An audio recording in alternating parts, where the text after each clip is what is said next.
I turned this cheap eBay SFF PC into a Mac-inspired retro all-in-one computer, and I'll show you how you can too.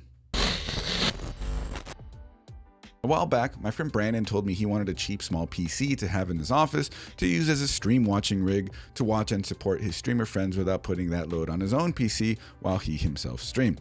Twitch.tv/has_agent, by the way. He streams every day. Did we really need to go back for 1 penny? We've already seen the shop. We're going that way at the end. What do you No, mean? Zombo, no! I hate playing with other people! Anyways, we hooked him up with a laptop to use as a stream encoding PC instead of doing a mini desktop video here. So now I had a spare mini desktop that I could experiment with for a project, and I came across this video from Snazzy Labs. Ooh, good morning.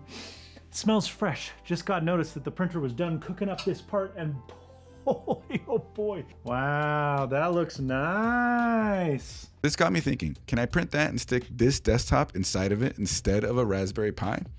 Let's find out. But first, obviously, you can see a problem here. This won't fit on my A1 or any normal size 3D printer. That's 250 by 250-ish. This is designed to fit on the H2D, the big boy. This is for a version of it that was remixed by somebody named Matt that remixed Snazzy Labs' original design to fit on the more common Bamboo Lab A1 size printers, 250 by 250. I am not a 3D modeler. I only know how to do this stuff because I just practice and play with stuff as much as I can, but then sometimes I run into roadblocks, and here's mine. I can mount the little computer, this guy, into the tray. I've modified the tray, and this will work right here. You see that? That was previously meant for Raspberry Pis, and now I can just, double side tape this onto that spot, and I will be good. But then I look at how it slides into the body, and there's a channel, and then there's a catch at the back of it. And when I look at the distances, and I round up to about 7 inches, 177.8, and what I got with this was that this is like 166. So if I put the computer on the tray and then slide the tray in, it won't go all the way in. And so after staring at this and looking for a way to possibly just like chop that off, the thing is, even if I put the tray in and find a way to chop this back, I can only go as far back as this peg, because going any further, chopping at that plane will chop into the peg, and I don't know. It seems a little more complicated to me. Just, I look at this and I go, I'm not smart enough to figure this out without wasting a bunch of filament printing it out and trying things like it. And I know that's the reason, that's the why you prototype stuff, but I kind of don't want to be wasteful. So let's have a look at the other design. Snazzy's, and holy crap, that's awesome. It prints as one piece. His original design is just one piece. And then look, I can just import my tray and replace it. Like, that's for the Raspberry Pi. But I want to take my tray, there it is, there's my tray on it, and I can get rid of his because I don't need it, and there's my tray. But I still have the same problem over here. How do I fix it? Let's see what we can do. And so I brought Snazzy's design into Tinkercad, where I placed a negative box that would essentially cut into the model to give me the space that I needed to fit the SFF PC. But like I said, this won't fit on my 3D printer. I need a bigger 3D printer for it. Either way, I think I have a solution. And so I got the project file ready, gathered the filaments I needed, made a call, and I was on my way to get this printed. Unlike Snazzy Labs, Bamboo Lab didn't send me a H2D unit for review. I asked too, and we just aren't a big enough channel, I guess. Prusa, hello. This one is all me. Well, not all me. I got super lucky. It turns out I know someone with an H2D. Angel, mad props to you. Yes! And now we're off to the races. When it came to the filament, I decided to go with PETG since it's stronger and, more importantly, sticks to the plate better than PLA. Since this is a tall print, I want maximum adhesion, and PETG is great for that. Elegoo makes a rapid PETG filament in beige, and it looked like the perfect choice for the retro look I wanted, so that's what I'm using. For the sake of speed, we use Bamboo's standard 0.20mm height profile that does 15% infill, but used adaptive cubic for the infill type for a bit more strength. This print took a little over a day for the main body and a few more hours for the side pieces and tray, and it came out looking great.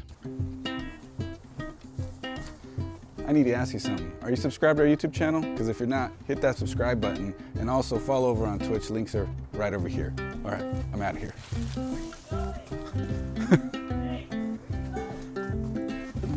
I don't like it over there. Following the Snazzy Labs video, I ordered a few more parts I needed to complete the project. A short but flexible HDMI cable, this multi-pack of angle adapters for the HDMI and Type-C ports, and this portable 10.5-inch 3x2 aspect ratio monitor.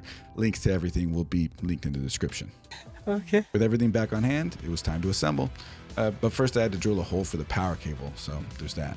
Maybe for the final design I'll post, it'll have a hole there already so you don't have to drill. After that, it was a matter of running the power cable into the enclosure, putting the adapters on the screen, putting the cables into the plugs, inserting the screen, prepping the computer, connecting the cables to the computer before inserting the computer, and then oops, I realized on this version of the print I didn't make the opening big enough to insert the computer from the back, but no problem, I inserted it from the side. On the final posted version, you'll be able to insert the SFF PC from the back. Anyways, after it was inserted and ready, and doing some off-screen testing, it was time to hot glue the side panels on. Something I forgot to add is that I did also 3D print the little Apple logo insert on there, but it's a 6-color logo typically. I had some random colors and I just kind of did it, whatever. Knockoff looking logo for a knockoff retro mini Mac. Works for me. And with that, this SFF retro rig project was complete, and it looks fantastic.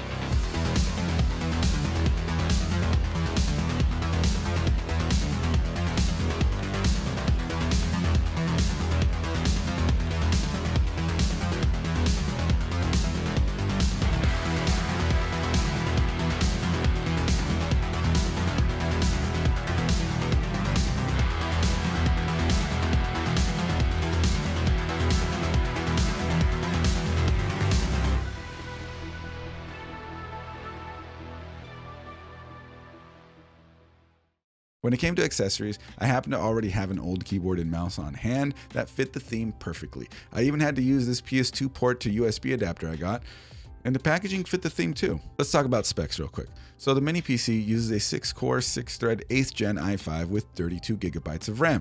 I went with this config from eBay because it was cost effective, modern enough, and had lots of RAM, which will serve this PC's function well. Web browsing, watching YouTube videos, and watching streams. Tabs eat RAM. We all know that, so the more the merrier. Yup! If you could fit any kind of components into this relatively small computer enclosure, what would you put in?